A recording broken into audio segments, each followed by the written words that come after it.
Okay, welcome everyone to our second webinar, Who is on Your Digital Team with Margaret Lamb. Our second event is a part of the Digital Arts Services Symposium 2019. It's a great pleasure to have you here with us.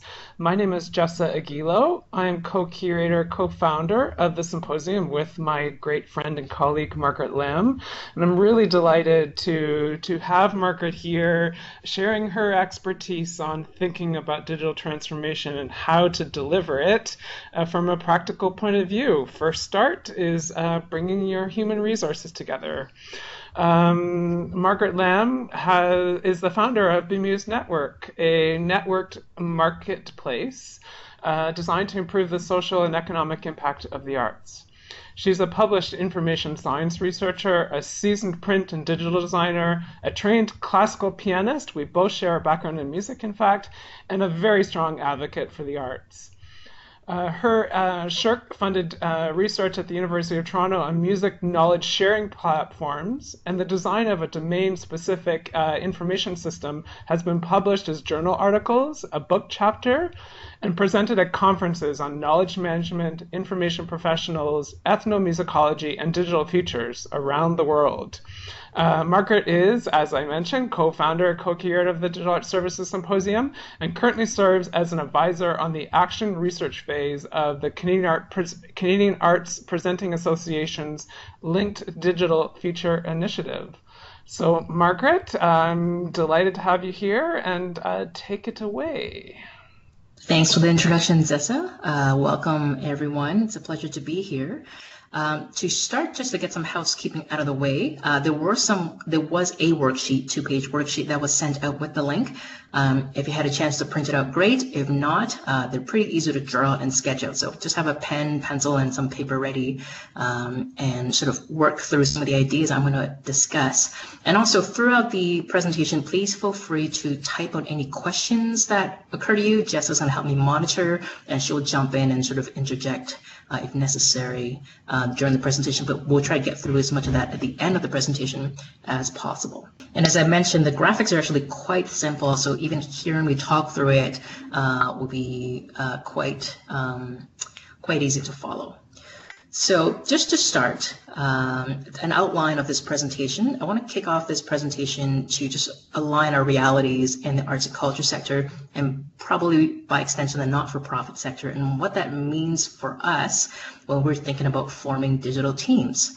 I will give some specific advice on what we could do to recruit and form small adaptive teams, and that's the format of a team formation I want to talk about because partially because of the realities we confront in this sector. I'll touch on how we can recruit people for exactly this kind of team, for the kinds of problems and digital initiatives we're trying to address, and some just very broad level case studies to try and put this framework and theory into action.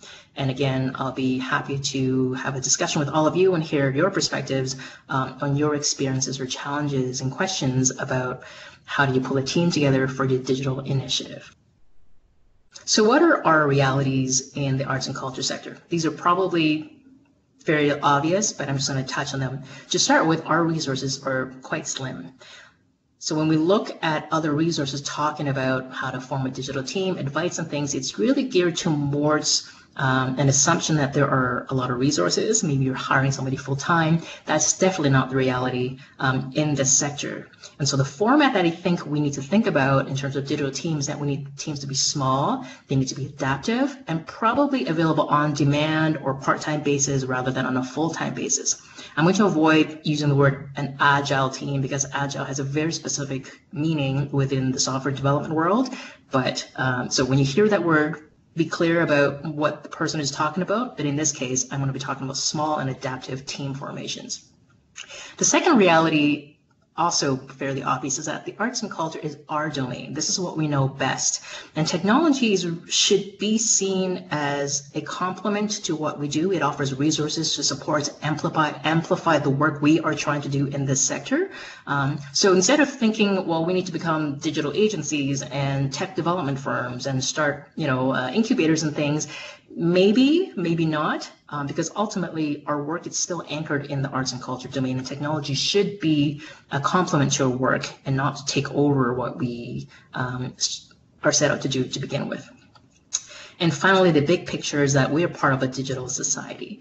And what this means is that there's a lot of shifts going on that's impacting a lot of sectors, not just the arts and culture, in the financial industry, the health sector, education, across the board. I think all the sectors are confronting this, and we're all dealing with it differently. So what the arts and culture sector can frame, perhaps, the challenge, very broadly speaking, instead of saying how can we keep up with technology, is, well, what's the shift that's happening to the people we typically engage, the parts of society that we are trying to interact with? And from understanding what shifts are happening in those areas, we can better reflect on, well, what do we need to change in terms of the way we do our work? So next slide, what are the key roles and functions in the team? I segment them into 3 sections, and here's a little bit of a activity for you guys. Feel free to type in your answers in it. But when you think about these roles in terms of business, technology, and design, what comes into mind now for your projects or your organization? I'll throw some out there, like maybe for business, you're thinking about bookkeeping, financial roles, that type of thing. Maybe partnership development. The person in your technology role may be someone that's doing IT support, making sure your printer works, making sure your network is emails and is all up, all those things. Maybe your website content is updated and the website is functioning the way it's supposed to, and other online tools you may be using. That could be your tech person on your team. And the design person may be designing your brochure, doing your graphic designs, creating your logos, all those things. And those are very legitimate roles. But what I'm talking about is now what happens when you want to find a team to fill those roles for a digital initiative, strategic digital initiative. So beyond just updating a website or redesigning a website or maybe building an app, but really a broader question of what challenge are you trying to address as an organization. The functions change quite dramatically when you think about it in these terms. And I'm going to come back to this slide at the end of the presentation, and hopefully it's going to make more sense, but let me just go through them. I think the role of business in a digital initiative is really to help identify emerging and underserved markets. Technology simply opens up a whole bunch of opportunities that we might not think about, but they definitely exist. And to develop business opportunities, because now technology offers alternate revenue sources. Again, that's not something we typically think about at the moment, but the person in this role really should help with that kind of thinking and exploring what the possibilities are. Now, from a tech perspective, you would think the person in the tech role's job is really to make sure everything is running. They can develop whatever application that you're doing, but on a much higher level, their function is really to foresee edge cases. And what I mean by edge cases are ways that a very small number of people might perceive or use your system or your digital initiative, but you have to account for them, because typically it is those users that might break your system or introduce some variable that leads to outcomes that you don't expect, for better or worse. And so their job really overall is to minimize the impact of system failure, whether it's from the user side, from a technology side, any of those components. And the design role really at the end of the day is to bridge between the business role and the tech role, and to keep a big picture. Digital initiatives are complex because they touch on so many other areas of expertise that's required. And the design person often is the go-to person that can help bring everything together and make sure you're still focused and your objective in terms of what you're trying to achieve as an organization through your digital initiative. One thing I should mention about those roles is that they don't have to be each filled by one person. An individual might be anchored in one of those roles, but still have contributions in the other areas. And the credentials that people bring are really secondary to their ability to execute those functions. Now, when you're recruiting, I want to offer this simple formula that you're looking for the hard skills, things about their credentials, what they're capable of doing, some soft qualities you look for that are really needed in a small and adaptive team. Specifically, and these are the two things I'm going to cover in the following slides. When you look at the hard skills in these three areas, business, tech, design, it's quite easy to actually come up with broad areas of competencies. Like, yes, the business person should be able to do some market research and conduct cost-benefit analysis. The design person should be able to conduct the user research and branding, project management for the tech person to manage the technical development, and probably some expertise in data management. These are just examples. This is not exhaustive, but what I want to point out is that it's going to be easier for you to have these broad areas of competencies. What gets a little more challenging to articulate are the specific things you want them to do under those areas. Now, these are, again, just examples. It varies quite dramatically depending on, again, what you're trying to achieve. But I try to put some examples here on how detailed these specific tasks you might articulate for your team to achieve. For example, creating for the tech person to create a roadmap based on the time and budget limits that you have access to achieve your digital strategic objectives. For the design person, you might actually have a specific research method and research outcome in mind for the user research.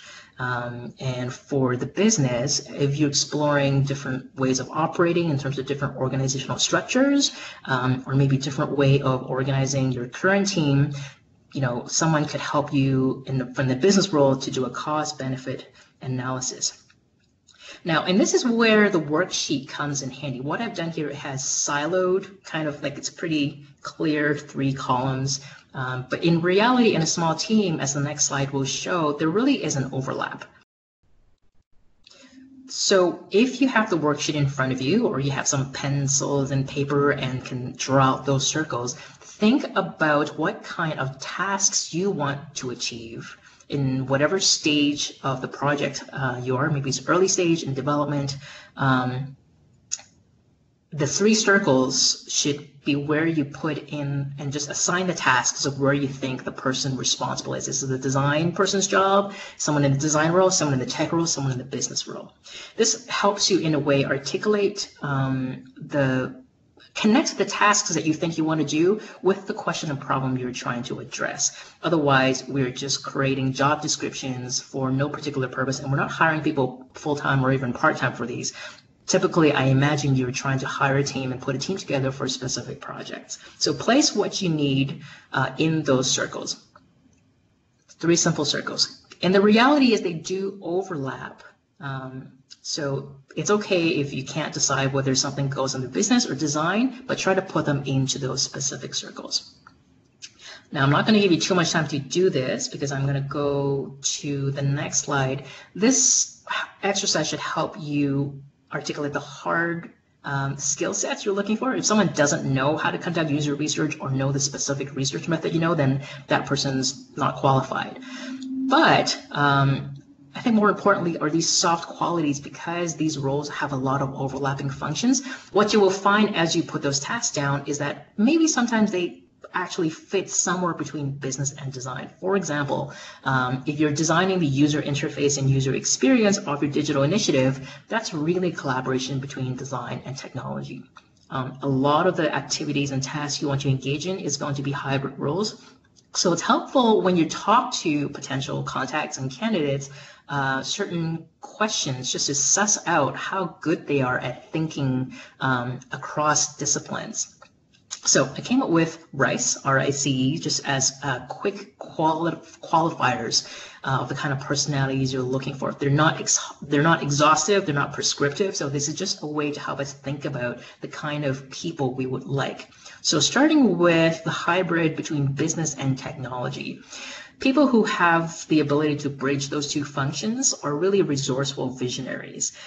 They're resourceful in the sense that they really see opportunities where other people don't, and they're able to see the future costs of technology and how that will impact your ability to maintain and grow your digital initiative. And those are very important qualities to look for in your digital team members. Those that bridge between business and design probably overlap in the market and user research activities. They are really good at answering the question, well, who are the users, who are the stakeholders, what are they doing exactly right now, and to conceptually figure out, what's the gap in the services that's missing, what are they using, and what could be better for them. Between the design and tech roles, these are the conceptual creatives. They're really artists in both their roles, but they're thinking in terms of what are the process and experiences the user can improve, or something in the sector can be improved, and how do we test out our hypotheses and ideas quickly and iteratively, because you're not going to get it right the first time, and it's just like any creative process. You just sketch and you revise and you revise, but you're still working directly with real people to begin with. And I think another quality that's shared amongst, regardless of what kind of role you're trying to fill, is a person that's sort of eclectic. Do they bring a perspective from another sector? Maybe they've got some experience in finance, in health, in education. Maybe that's not specific to your sector or the needs that you're trying to address, but it is extremely helpful to bring the experiences from other sectors in and to learn from them. And another simple question to ask too is, what other arts-related practices do they maintain or have done in the past? Maybe they're a photographer, maybe they are dancers, or they are singers. I think it is important, even if they're not directly involved in the arts and culture sector, that they demonstrate some interest, invested interest, because what we want to find are people that are vested in the success of this sector, and that they're really partners and collaborators. So with these hard and soft qualities in mind, how can you apply them? I think the easiest way to think about it is you don't start recruiting the moment you have a project. It's really part of your learning process as you're learning about digital strategic initiatives, whatever your angle may be to your learning, is that whoever you're speaking with, see how they respond to some of those questions that were in the previous slide, and just start profiling people that seem to fit your needs in terms of what you're looking for, and continue to keep in touch with them, especially keep tabs and keep in touch with those that are generous with sharing what they know, because typically those are people who are passionate and really see the need for their expertise to help you get your project going. And once you're ready, no matter how small the engagement is, get them involved. These are things that you could do, for example, getting them as an advisor on a project. Maybe as you're preparing a grant, you need someone with their expertise to help you with the language of articulating so that it is clear to someone that's not technical, but still has enough substance for it to accurately portray what your project is going to be. Maybe inviting them to come in and deliver a workshop or develop learning resources for your organization, or broadly for your constituents as well. These are all the ways that you can start slowly engaging with potential team members and getting to know them, getting to know how you feel about working with a digital team and what kind of team you want to see. So all this again comes back to the function. Having gone really, I dove, quickly, but sort of in depth into the specific hard and soft qualities that you will be looking for, and that's coming from my own experience as a design researcher, having started a social technical enterprise for the arts. That's the experience I have that's worked very well for me. But for you, you could adapt some of those concepts and ask yourself, if these are the functions that you need to fulfill in the digital team roles, you could come up with your way of assessing how well someone can do this. And in fact, a lot of these qualities, how does someone demonstrate that they are good at identifying emerging and underserved markets? I think that's not something you can go to school for. I think that's just a knack for seeing things a certain way.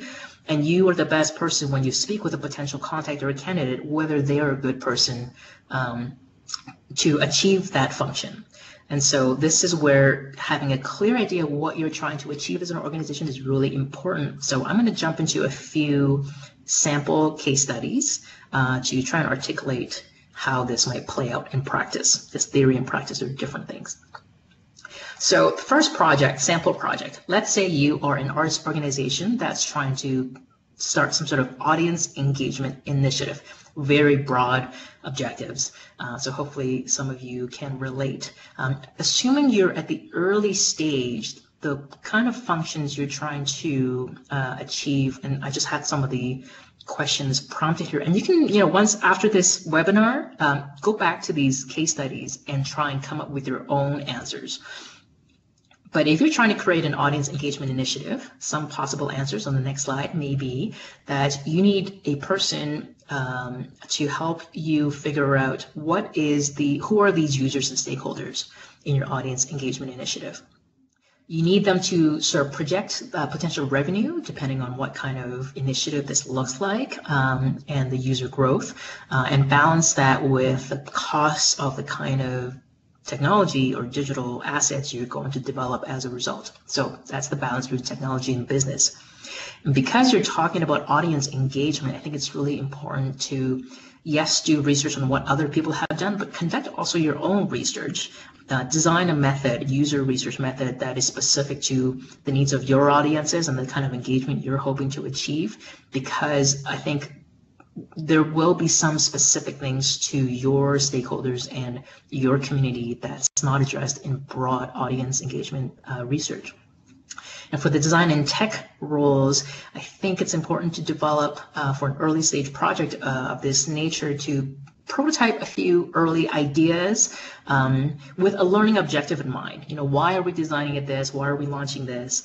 Because it is an iterative process. And so these are the kinds of tasks or activities you would want your team members to engage in collaboratively.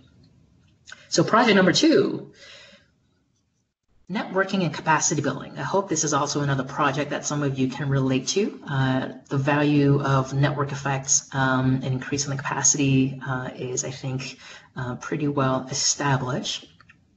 So again, some prompt questions to help you think about what the answers might be. You might want to look at existing networking platforms because there are so many networking solutions already exist with a plethora of social networks and open source solutions available. I think it's really important for the tech and business person to put their heads together and really analyze for your organization what is the most valuable thing and efficient thing for the short term and the long term.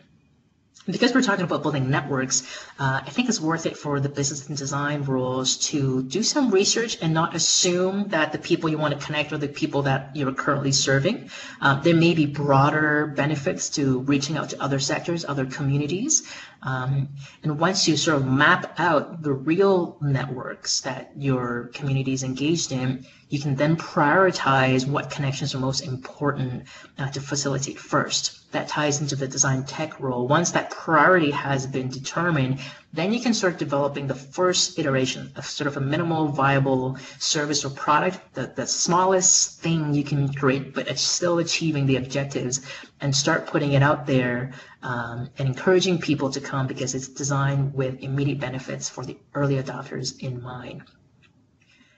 Third project, getting a little more complex. Let's say you're trying, you're really into data and you have a dream of having an open data source where everyone can pull their data as an organization so we can better collectively measure our social and economic impact.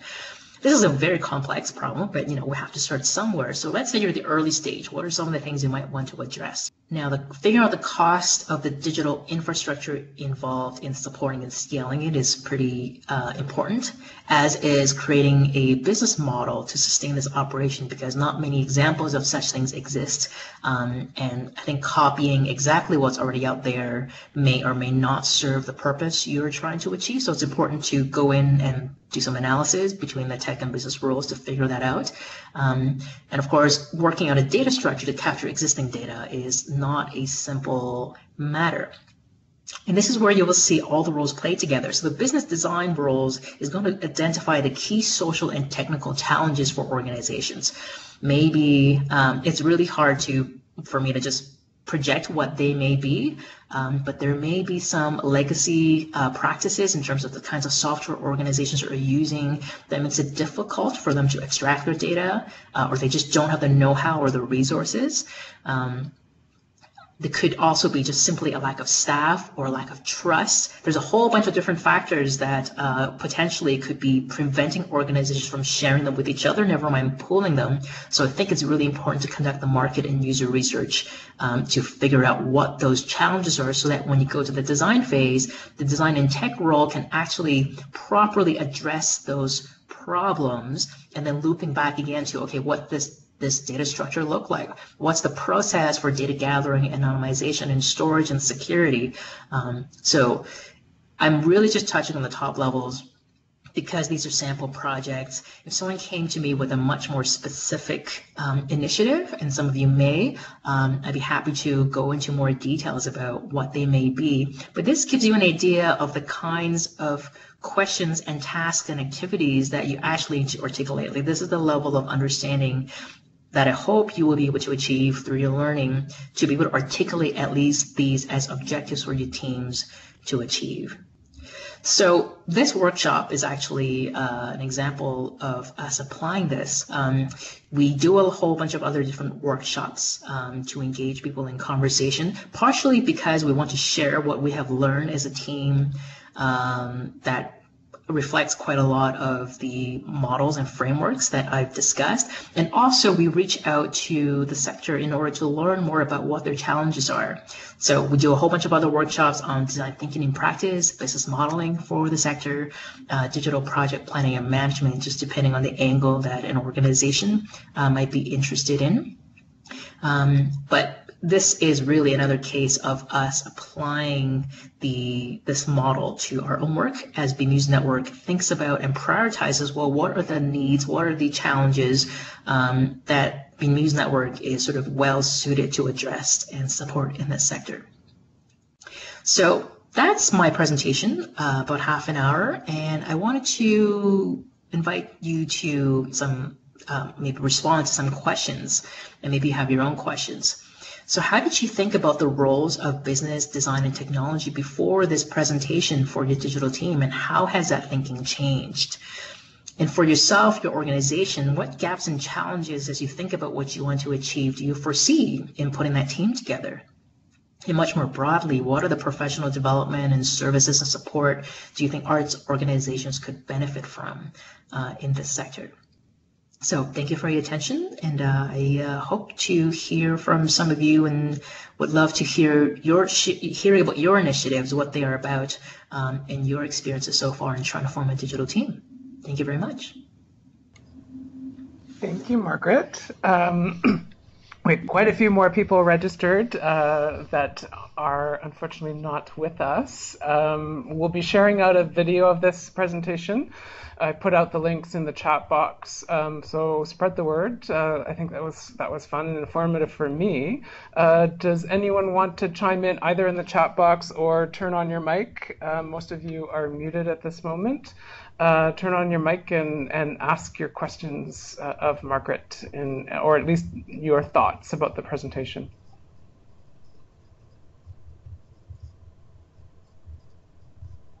Can you hear me? Yes, Janine, go ahead. I guess it's more about the third question about what digital services could do for arts organizations. And I think, ideally, I'd like to see some sort of sharing open source platform, where, for instance, the cost of Photoshop could be brought down and shared among organizations, the licensing or something along those lines. There is an organization that does that already. In fact, they offer 80% discount for year one, and then about 50% discount for year two. Mm-hmm. And I'm just blanking on the name of it right now, but I use it all the time. I think it's TechSoup. Yeah, TechSoup. Thank you. Oh yes, right. I did know that. But that's it's only accessible to not-for-profits and charities. It wouldn't be accessible to individuals. Mm-hmm.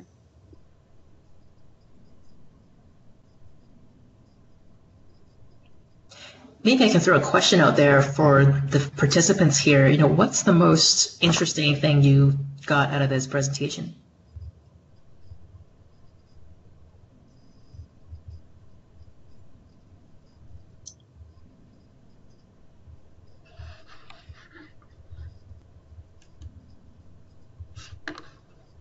I think for me, anyways, I think learning to recognize those underserved markets and try and make new future opportunities in those kind of markets was really good advice, and something I don't know if I put a lot of attention towards.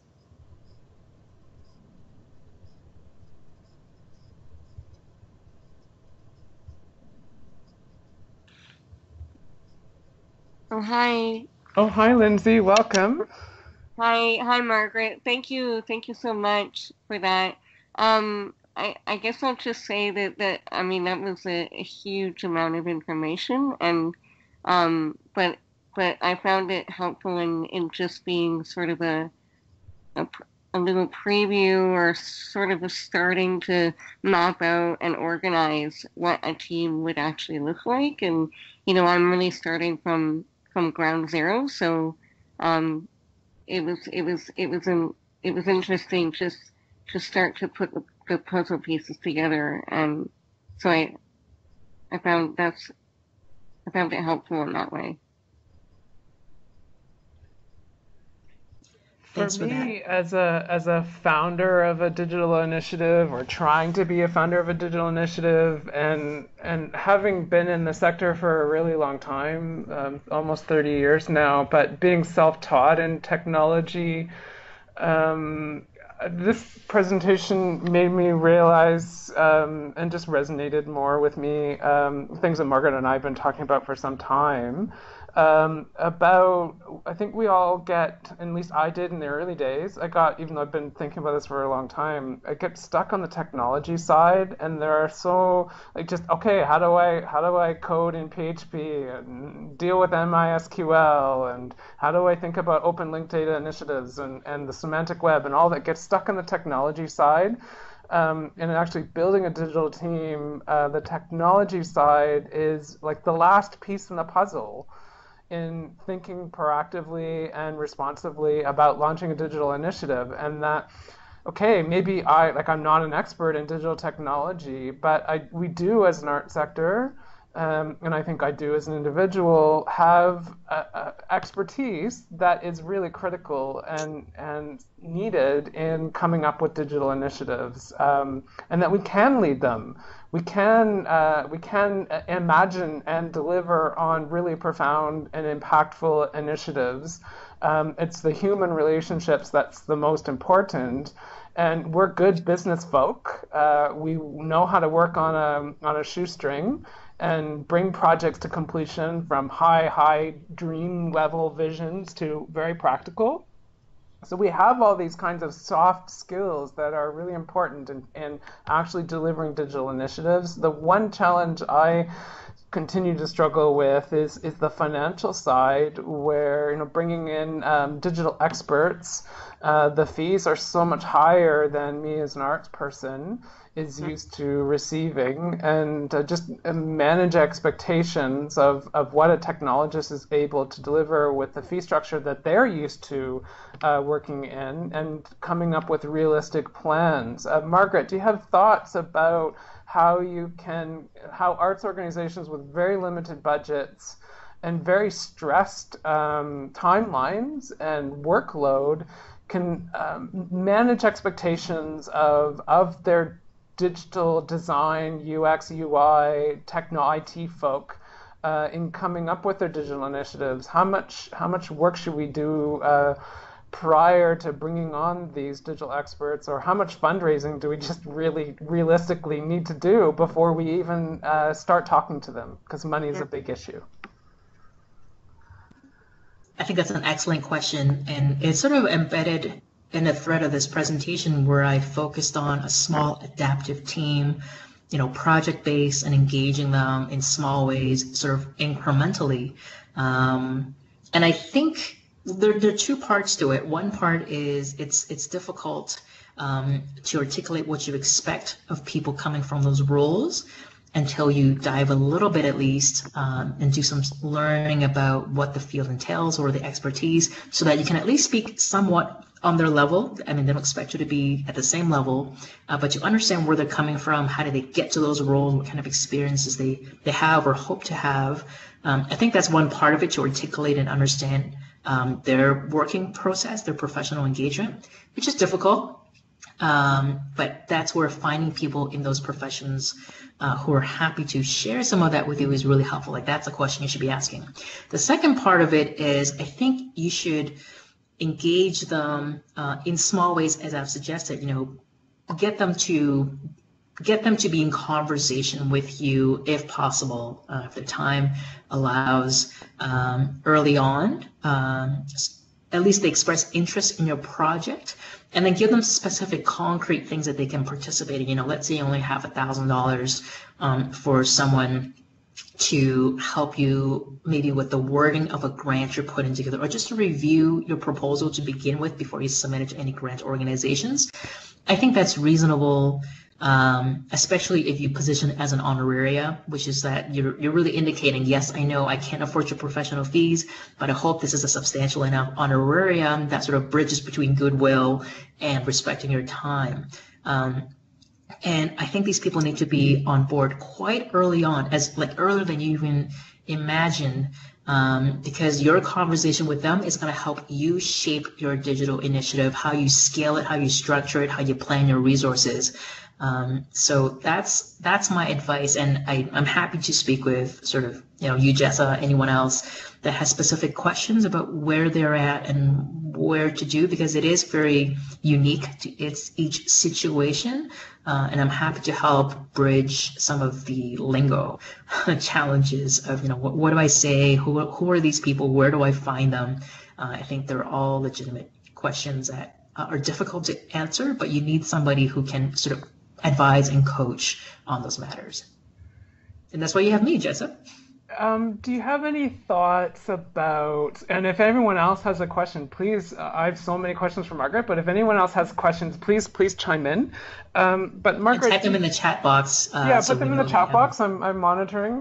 But Margaret, I don't know if you have an answer for this question, but you have a background originally in music, so you have the perspective of the arts, but what do you think is the pitch to try to bring in technologists and designers and UI UX folk and systems design thinking people that can help us in those early stages, potentially as volunteers, or in where the expectations are a bit more flexible in terms of what we're able to offer? I assume there are lots of people that love the arts and also happen to be technologists. What is the pitch that arts organizations can make to, what's the beginning level that we can talk about to engage technologists in our initiatives? I don't want to call upon people for things that they're not willing to do and ask too much, especially at an early stage before you even get too far along into a project and you've already burned those bridges. What's the conversation, do you think, we need to make to entice technologists to realize the art sector has really exciting opportunities?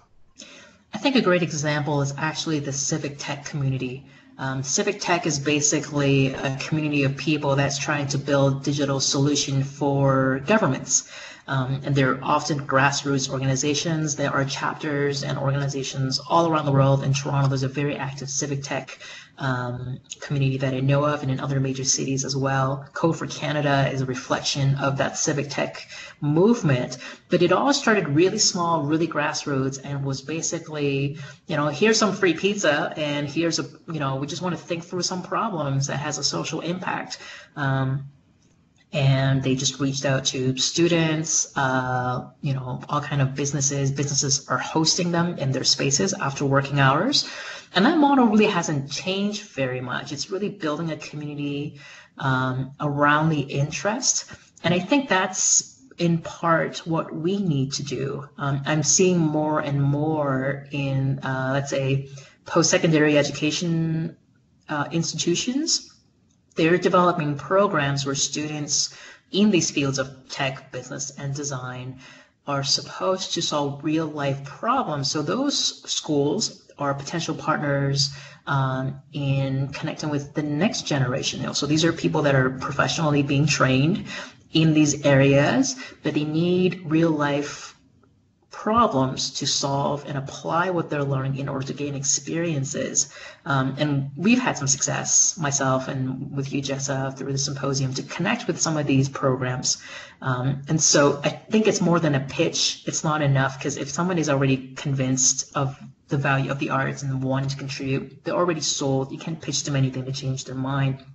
But we need to create an environment where they can be together, the tech side, the design side, the art side, all together in the same room, and just saying, hey, we're in this together. Let's give us a reason to just try and hack through a problem, or discuss and explore how we can better mutually connect with each other in a meaningful way. So that would be my response to your question.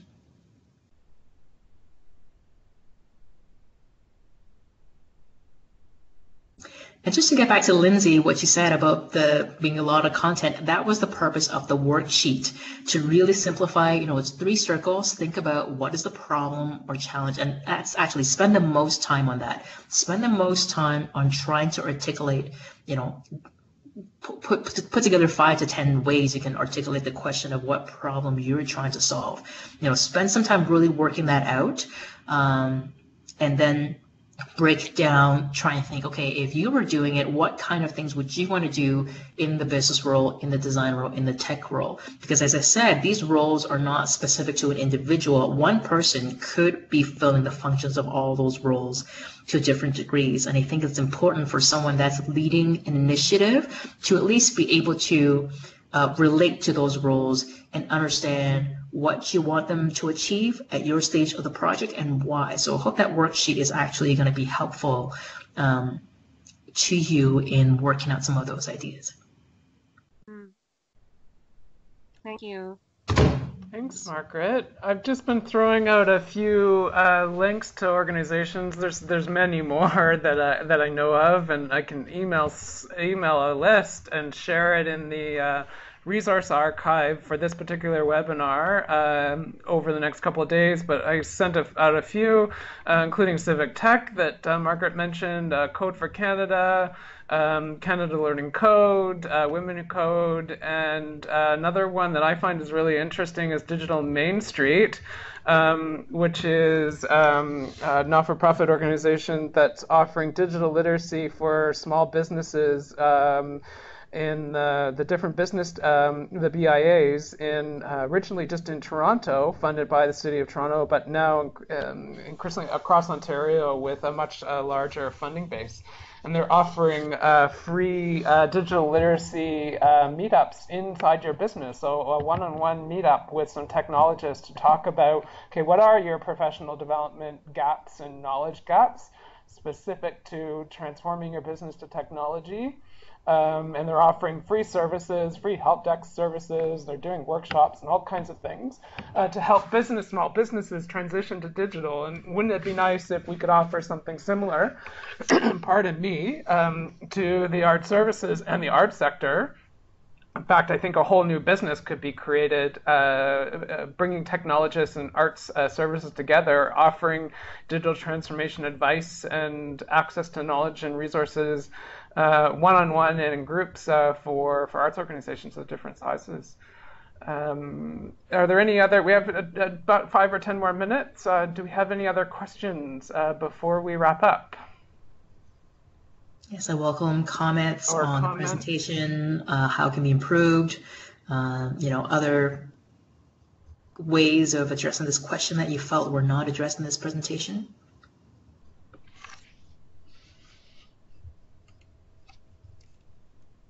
Maybe just sharing where you are in terms of thinking about digital team. Are you on a digital team? Are you thinking of putting one together, and for what? I'm actually so I as you know, Margaret, I put in an application for the digital strategy fund, and I'm also exploring a grant at the Toronto Arts Council where they've linked they're connecting artists with the design team at Ryerson to help artists do prototyping around digital projects. I don't know if you've heard about this program, but we're looking at it as a possibility of, helping us to come together with a team of designers to help us try different design prototypes. Yeah. That sounds great. And as I mentioned before, I think no matter how you are learning about digital, whatever that means to you and however you're approaching it, just go through the process. We're just sketching and sketching and then revising and revising. So there's no right or wrong way of going about it. But some of the qualities in terms of you might look out for in the people you're connecting with, that I outlined in this presentation will hopefully help you sort of suss out, which are the contacts that are worth maintaining, sort of prioritizing them, and also helping you figure out, okay, what are the ways, small incremental ways that maybe you can start engaging them in relation to developing your project. Yeah. I just put the link in the chat box in case anybody else is interested in it. Yes, and I see Colleen has shared some information about a interactive media association in Saskatchewan. And yeah, they're great. Thanks, Colleen.